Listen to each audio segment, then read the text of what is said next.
dòng sinh can kre trok si atala so min dan keng kam che jor jeng lang tu an ke lang me abolo la pu dong so jeng ang long ha pu ma long khon ba mon la pu do min ba ang long ha pu ma long sing ha so in long long don lang roi lang sun thek long pe sing thur pho wo tek wo so sa ru mai no an kang ja lang me o ni sa mi pa nim so lang on jong sing kan kre trok si atala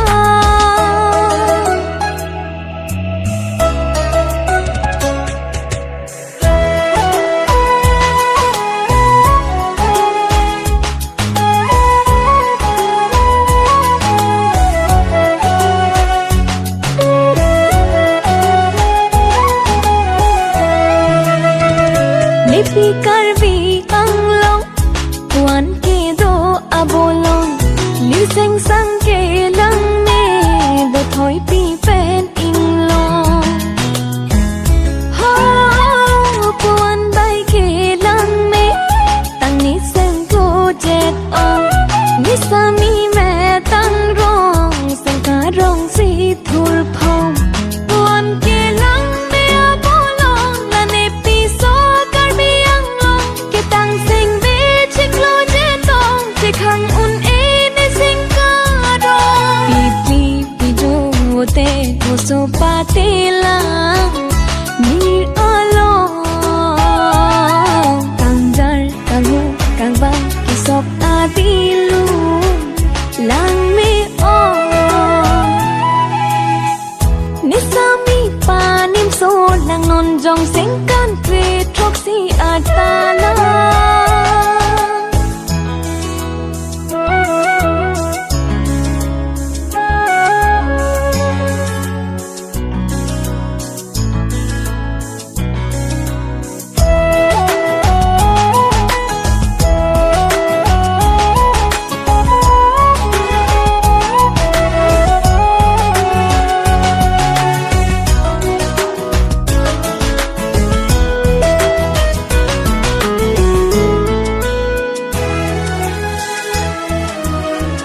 la pu nam ti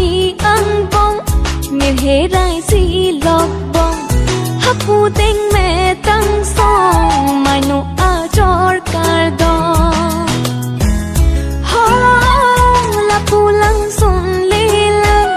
apun si si thur mon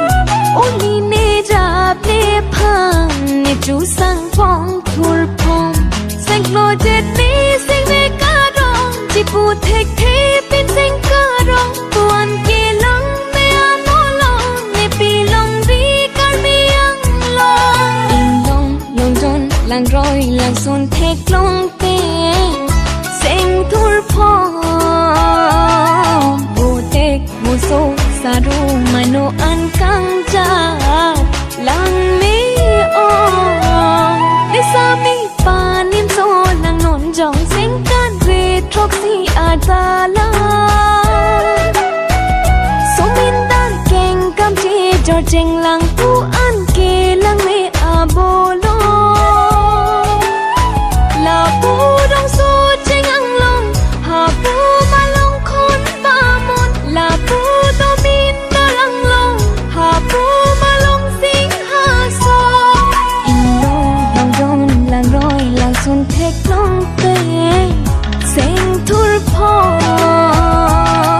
bo tek mo so sa ru mai no